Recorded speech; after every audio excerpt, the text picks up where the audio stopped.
Paul, diolch yn fawr iawn.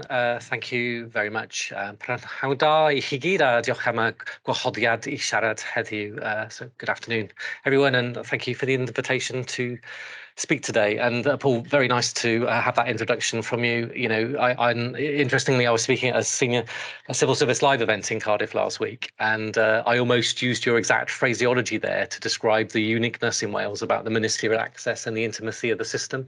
And we were, you know, colleagues seeing each other a lot of the time on many days. I haven't seen you for a short while yet our language was very consistent in that kind of, you know, understanding of the way in which Wales operates. And I think we do need to do that, and maybe more of that as I speak about my thoughts for you this afternoon.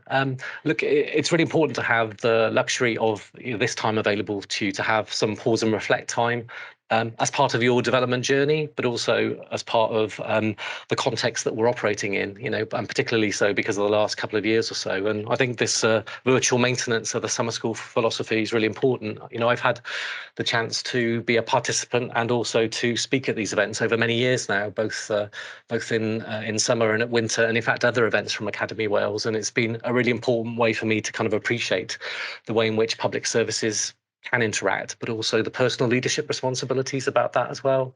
And I've decided to take, I may have completely misjudged this because I sort of feel it's an intimate audience, despite the fact that there's kind of 200 or so people here. But I think the advantage of these experiences is maybe to have something that feels more personal. And I just thought I would turn up in that personal capacity. I guess in part what I'm trying to do here is to give some advice. The sneaky part of it is in part it acts as a little bit of counselling for myself as well. So it is a reciprocal kind of benefit as well. And what I'm shuffling my way through about sharing these views is I hope bringing a little bit of course, my Welsh experience, but also across, you know, the NHS, public services more generally, and of course over the last 8 years or so, including the perm set role, the civil service aspect as well. So, Paul, you'll criticise me and pick me up outside of the room after if I've got this kind of wrong, but you know, I thought if I brought three things together as the basis for what I talk to you about over the next 25, 30 minutes or so, to reflect on leadership moments, just to sort of give you the benefit, fast track of some of the things that I've been through over the years and my thoughts on that. Secondly, to translate those into personal reflections on things that I think represent being an effective leader. And then to conclude my session just with some natural next steps, I think, for public services in Wales. And I hope that may help with some of your considerations here today.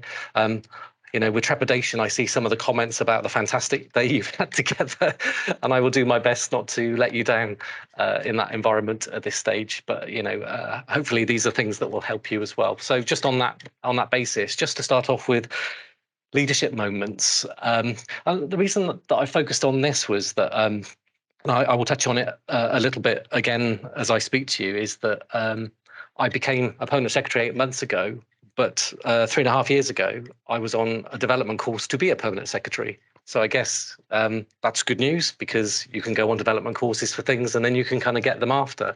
But I was really struck on this particular course for the civil service about a focus around kind of sentinel moments and sentinel events in a career. Episodes that you go through that will influence what came after, and applying that kind of personal perspective around it as well. And I think that kind of has, as I reflect back, there are events from small to large that have influenced the kind of leader that I've become. And this may help to chime a little bit with some of your experiences on the way as you kind of search, you know, academically and practically for what is it that I need to do to be the best leader I can possibly be.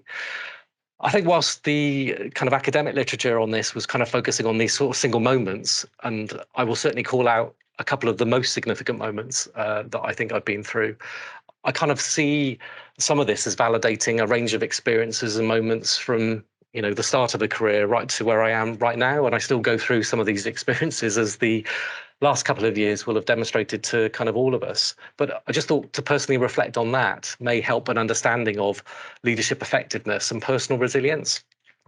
So I was just going to run through kind of 5 categories of moments that I think have led to who I am and why I am where I've materialized at this stage. So my first category was actually about operational experiences, you know, which are the way in which you act with your hands-on to a system or the services that you oversee. Remember, I'm an NHS manager by background. There are a variety of managers available. I've always enjoyed the operational kind of contact of those roles. When I look back over my career, as much as I've enjoyed being a chief executive, it was really kind of a lot of the hands-on areas that I was involved in leading across services for hospital sites, for individual areas. And it's where you get the kind of the people experience of what being a manager is about. But it's also where you make judgments about the kind of manager that you want to be. So in operational experience terms, you can decide to be the kind of the bureaucrat in the background. You can sort of tell organisations what everybody needs to do, and they can assure you that the progress is being made. But I, through my career and in my operational days as an operational hands-on manager, would be in the 6:30 bed management meeting to worry about the day ahead, would be available for the out-of-hours contact for teams who were worried about the decisions that needed to be made, but needed the senior oversight and accountability. And, even stepping away from those roles, even in my NHS Wales chief executive roles, when I was being updated on pressures across Wales, very late at night, early hours of the morning, there would be teams who maybe would have been surprised, even whilst I was trying to lead through organisations, to have some assistance and help from me along the way about me saying, this is what I would do in the situation you've described, which seems very difficult, rather than just kind of receiving it as an administrative update. And I sort of share that experience because I think it's moulded the person I am, that when there are problems that others are going through, I want to step towards those. I want to be kind of part of that solution, but also to make sure that I'm not simply stepping in and taking away their own responsibilities, I guess, in all of that. But I do think that in the NHS mode, and, I was an NHS chief executive for 9 years before I became the NHS Wales chief executive for a further 7 years. I sort of realised that my operational environment, was 15 years out of the date by the time I finished, but I was always perceived to be somebody really operationally minded and in the middle of it as well. So I just recognise that it's just a sort of a style and a tone of approach of what you can do, but the balance between empowering the teams to make the decisions, but to give them the requisite support of whatever level of organisations you are. And that would have translated as operational experience into things like me being a lead for major incidents, pressing a button for a major incident in University Hospital of Wales. And as I approach the pandemic experience, having a lot of confidence that when these buttons get pressed, there is a professional response from your organisation, from the plans and also the experiences that you have around the table. And it particularly gave me some confidence on an event many years ago in an operational manager role in Cardiff, when on a Friday afternoon, somebody told me that we needed to close theatres. There were 13 main theatres, or there were at that time in University Hospital of Wales. And I said, which one will need to close? Because there were some problems with pollution in the ventilation. And I was told it was all of them. So this is a 1,000-person hospital with patients in there, with emergencies coming through the door. And I was really pleased with myself at the time for reacting quite calmly, listening to the team's kind of operational judgments on things, but very quickly in the kind of the hour or two to come, to actually have a plan to mitigate that very extreme set of circumstances, which could have led to patients in ambulances going all over Wales from University Hospital of Wales. And that was because teams knew what they needed to do, but there was also an opportunity to use facilities perhaps in a different way from had been originally intended as well. So I start off deliberately about an operational background because other experiences available. But for me, it's always given me this kind of confidence about certainly what the NHS can do. And over time, I've seen that operational experience come through in other public services and other partners and stakeholders. The second area and on leadership moments was actually about exposure to community experiences. It was actually a shock for me to become a chief executive for the first time when I became chief executive in Neath Talbot Local Health Board many years ago. I'd actually worked my way through the hospital system, and suddenly, having worried about kind of beds and A&Es and hospital sites, suddenly found myself in an arena where there were third sector experiences. It's where I properly bumped into local government for the first time, Paul, in a partnership space around the table, which I'd been protected from over the years. It was almost not seen to be an area that, as a hospital or health manager, you would expose yourself to, but has been so fundamental to the experience that I've built up over the years about working in partnership and across boundaries and across organisations. But what it also showed me at that time through that community experience, which became quite embedded, was that you could approach a role in a community, and despite being a bureaucrat, be accepted in quite different terms by communities, by creating a relationship with them. And I was really proud of some of the stuff I was able to do in East Talbot at the time, as I was in my embryonic days as a chief executive, to find that you could create that kind of intention with a community who would trust you. But I would also say, Paul, in subsequent roles where I came across colleagues in different ways, that was part of the trick, really, was finding the way in which we were demonstrating our public service values to discharge what was right in terms of an aim and objective for communities with all of our respective contributions as well. And, I should also say, to learn in that context about working with communities, about how you can steal the best ideas from sectors that are not your own. So the NHS may feel often that it does things great and everyone can learn from it. But, I remember stealing proposals for annual general meetings from the local third sector in East Talbot, because my annual general meeting was one person attending to listen to a board talk to itself, which was a person who's from the Community Council, Health Council. East Talbot CVS was actually 300 people in a room having open conversations and exposing themselves to all of the great things that they were doing together on behalf of their community. So I thought, well, I'll just steal that, thanks very much, and I will translate that to use for our own purposes, and was pleased that actually the template worked for me in the health context as well. Thirdly, I've got some experience in leadership moments about hierarchy experiences.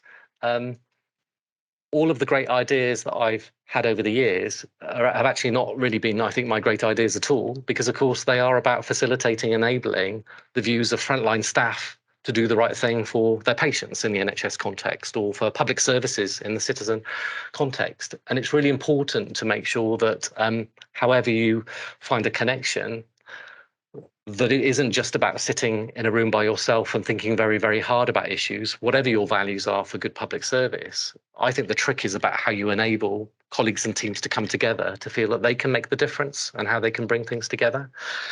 So that hierarchical experience has been quite important, even in the NHS, to the extent that the manager versus clinician arena has been sort of portrayed. I was kind of almost told that it was impossible to have, relationships with clinicians because you would live over in the manager category, and then clinical and professional staff would obviously focus on other things. And I've always maintained in joining the NHS from the outset, because of my values for what it represented, but I had exactly the same intentions as those who were joining their careers to be clinicians, and even clinical leaders, clinical managers into the future. And to make sure that actually I didn't allow there to be this gap between managers and clinicians in that sense, that people got used to me being me, acting in my own professional capacities to support them as well.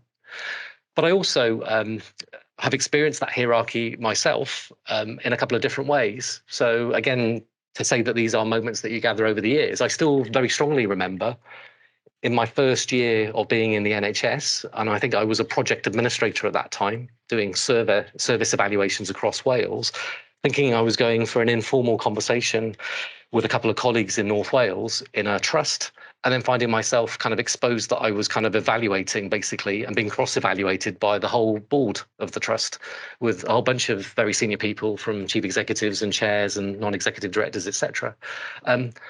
But I was really pleased with myself at that point, because despite the fact that I should have kind of crumbled in that format, it was unexpected. I was still kind of at the early age of my start of my career.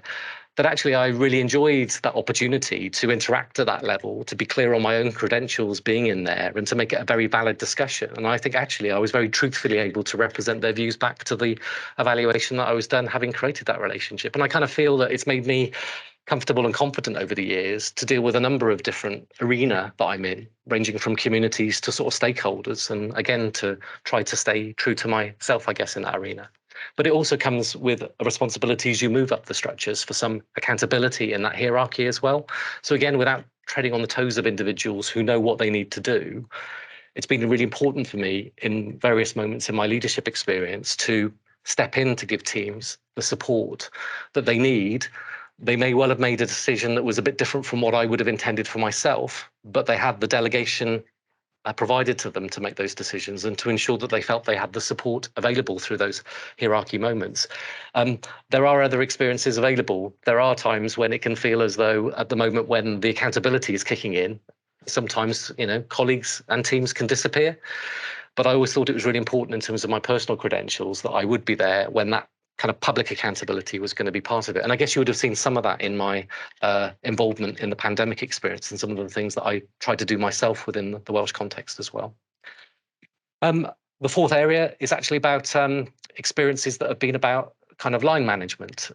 So I would say this is where you look around you, you watch and observe. I've become the manager that I am and the leader that I am because I learned from others and I felt that they were offering a menu of styles. I don't think it means you artificially change the person that you are, but you know, as you look around, who have been your effective team members, who's the effective leaders that you've worked for. And it's very appropriate for you to look to kind of translate those experiences in something that feels relevant to yourselves along the way. What isn't a good thing to do is to pretend that you are somebody different. And I'll come back to reflect on that maybe in a moment about thoughts for, tips for applying leadership in a particular way. But certainly it's important to adapt and learn from those experiences. I've always been very loyal to all of the senior leaders that I've kind of worked for, but it didn't mean that as I turned into a chief executive for myself that I became them. But I could definitely quantify the impact that they had to me. I've worked for leaders with extremely high standards, and it's been really important to make sure that in delivering my own roles over the years that those high standards have been maintained. I thought it was a little off-putting for me, but completely right to be challenged on one occasion. Again, earlier on in my career, as I produced what had been a very quickly put together business case, to be invited to have a conversation with a chief executive I have a great fondness for, and then for him to tell me that he thought there were 3 problems with the business case that I put forward. The first was that it had no beginning, the second was it had no middle, and the third was that it had no end. And in a very succinct way, made me realise that, standards are important. But at the same time, I'm pleased to report I came back within 24 hours with something that actually was to standard and was appropriate. And actually, he called it out very appropriately because I probably had not quite given it the due attention that it kind of required. But I genuinely would say that those line managers have helped me to become the person I am and the choices. And then the fifth area is actually about how you bring citizen experiences together. And I think those of us who work in public services should never forget what the core role is about how we should support citizens, people, in the NHS context, patients, clients, whatever the label is. That is a driver for us to act kind of differently. And I will come to the pandemic experience, but a translation of those into the common purpose for what we are about when we are leading in public services. This is something that really helped me as I jumped across to liaise with colleagues like Paul and to bring the NHS agenda to actually focusing on things that were important to citizens rather than just protect my own boundaries. And I think I did that probably in a number of arenas, including in my national role as well. But it's also influenced by the fact that my first job working for the NHS was actually working administratively, predominantly as a photocopier in the Temple of Peace and Health in Cardiff in a complaints department. And I think if I was trying to think back to an experience that set me off on the right track in Wales, it was actually through the lens of complaints, difficult experiences, and the tone and the way in which individuals were interacted with. And I think that has been very influential on me as I have come through the last 31, 32 years worth of my experience. But I will also call out 2 particular examples that I will always remember. I have to say any family contact in the most difficult of circumstances in the NHS world, where you step towards a family that has had a tragic experience caused by health services or associated with a health service experience. I've had to do that on many occasions within a complaints process, but also in terms of regulator kind of interest. And I can honestly say that the private moments I've had with families in those areas where it's not enough to say that lessons have been learned, have been a really powerful way in which I've understood what my leadership responsibilities have been and the way in which I wanted to interact, in a sensitive but human manner around those experiences. But it doesn't half help you to realise that you can have impact and influence on the way these things can be delivered. And again, without going into the detail of it, and colleagues may recall this or not, but Joe Farrer and I still bump into each other now. Joe was a chief executive in Bridgend at the time that I was a health board chief executive. But you may remember the experience of suicides of young people in Bridgend that attracted, a national and even international profile.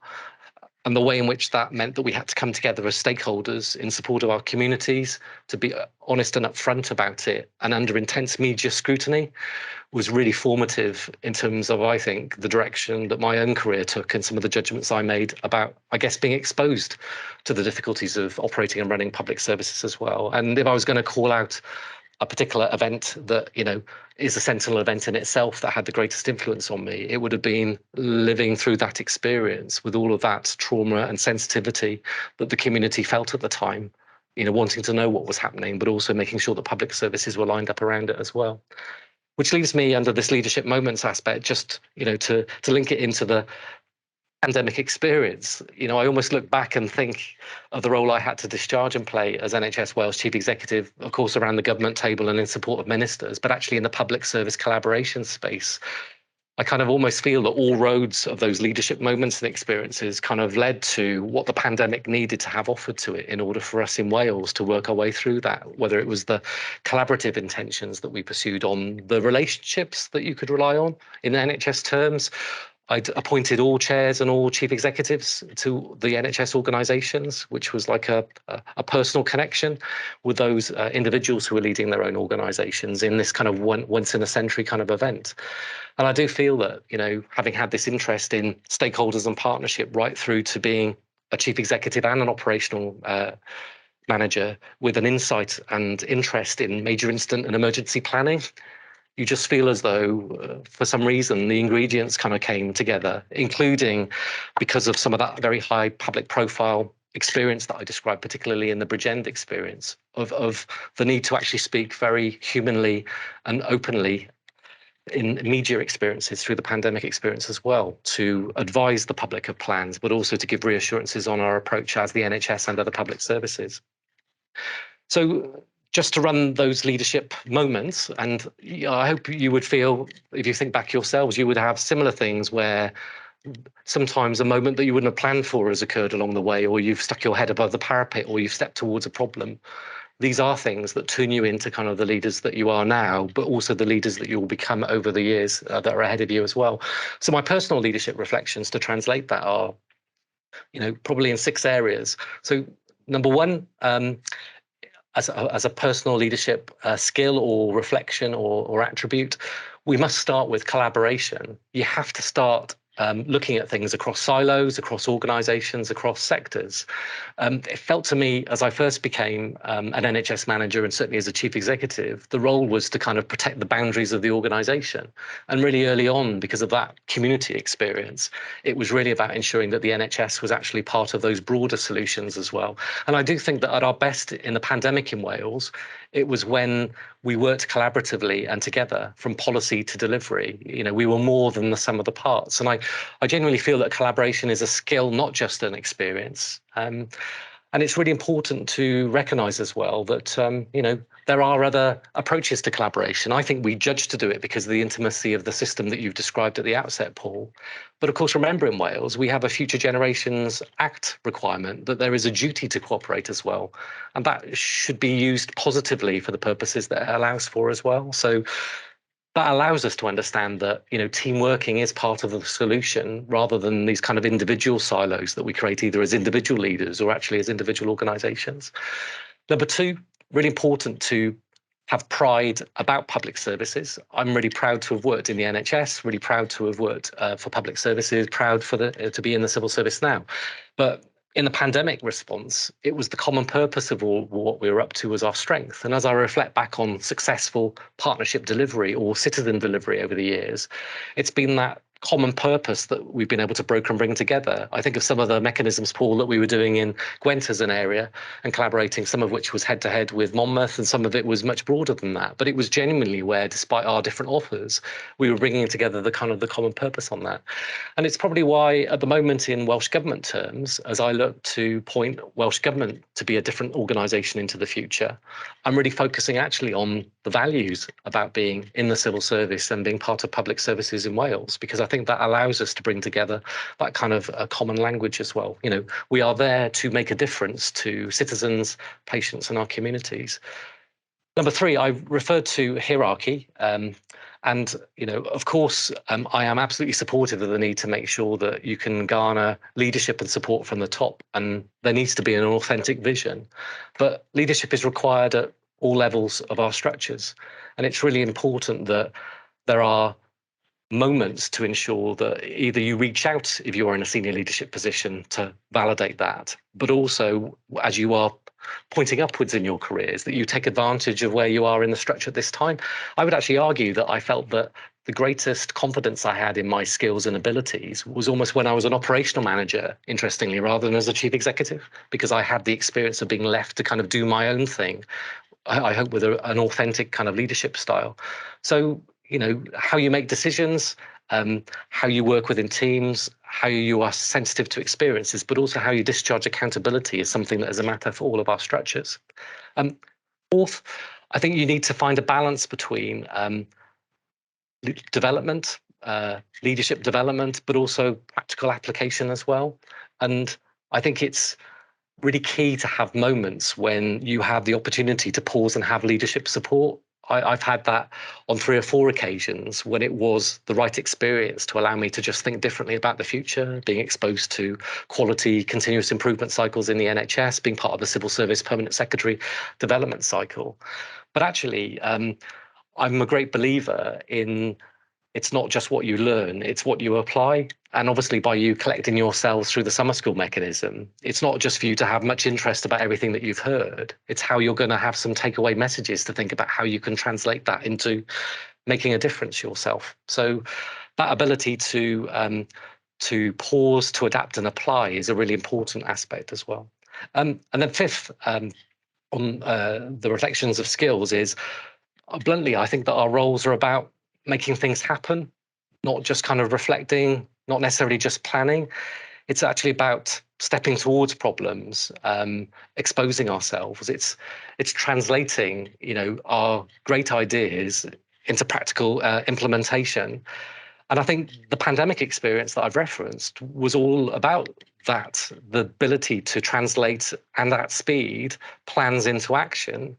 But it does raise some questions for me into the future, which is, if you can produce a video conference platform in the NHS in 4 weeks and roll it out and having it in use in front of clinicians and patients, but it would normally have taken us 9 years of negotiation across organisations, across investments, and probably across professional bodies as well. Why do we need to revert to how we used to do it?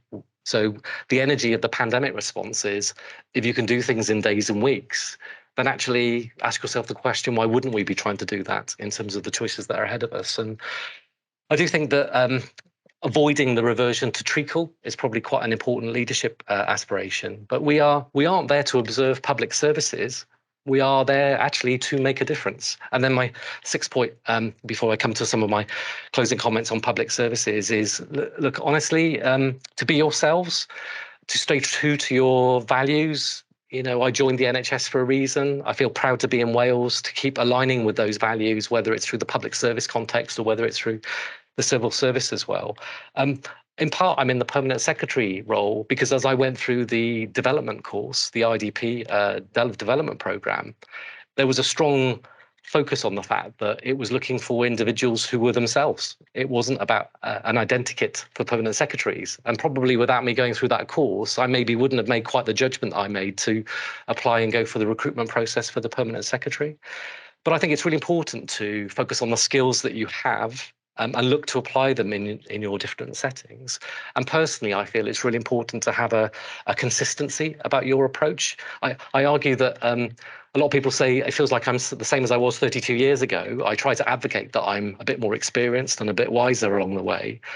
But I hope I know what people mean by that is that they feel that they can kind of trust that I've still approached things in a pretty consistent way. And I have tried to stay true to myself. So Paul, in just sort of looking to finish, my 3rd area was just on, what are the next steps for public services? And I wanted to finish by drawing together those personal experiences and thoughts and finish maybe just on a bit of a personal outlook for public services just very quickly.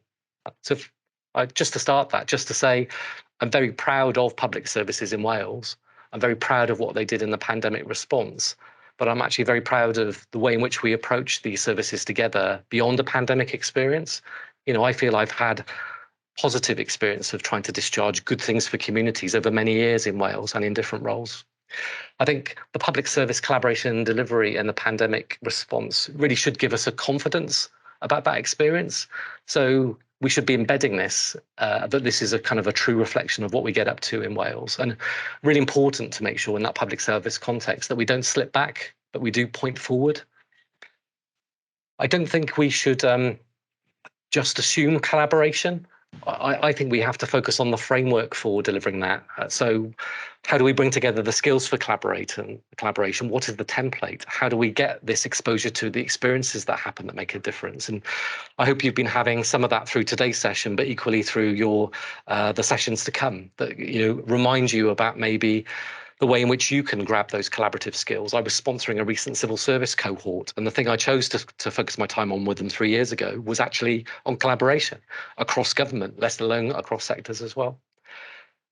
I think we need to be realistic about the citizen test. We need to make sure that we are looking at the world through outcomes, that we are future-proofing those outcomes, that we are using mechanisms like the Future Generations methodologies to challenge ourselves on that. But it's really important that our citizens don't feel that they're going through treacle around public services. And it's also really important that we recognise that often citizens don't really care what our structures are at all. They simply want to receive the service that is part of their requirement and their need. And they're probably less interested in what label of organisation kind of exists. And at the time that there were 37 health organisations in Wales, I would argue that probably that was a slightly confusing number for for citizens to get their head around. It was certainly confusing for those who were actually in the NHS at that time. I think that public services do need to involve something that is more than just the statutory organisations. I think if we're not careful, we slip into forgetting third sector and other bodies. So I use the label of public services very broadly than just about the statutory organisations. I think we need to make it easier for people to connect. There need to be frameworks for exchange experiences, graduate programmes, secondments, and I think they should be firm offers. And in fact, we've done a lot of that, but I think we can do much more. But I'm looking with the support of the First Minister to translate a One Welsh public service offer, kind of building on some of your own ethos for being in the virtual room here today, but recognising that there is a status around our approach of shared values and principles in Wales, but that we do need some of the practicalities and practical actions to be brought together as well. And then just really to say that, to finish personally, I guess in giving you all of these reflections that I've done, to actually say that in some respects, the aspiration for a public service outlook that's a bit more on shared experiences and sectors, I mean, maybe, I don't know, I just sprinkle a little bit on that myself. I'm unusually a permanent secretary, not from a true civil service background, who enjoys that role, has been immersed in it. But I come from, pretty strong public service and NHS credentials to demonstrate that actually, I think we benefit from shared experiences that we can bring together.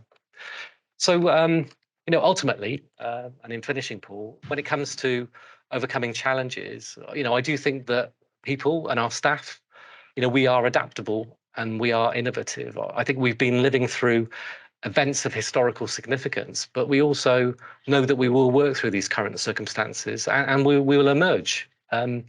We also have to recognise, however, that we have actions that we can deliver which are within our gift as public services and that they will make a difference to the recovery and the outlook for the population of Wales.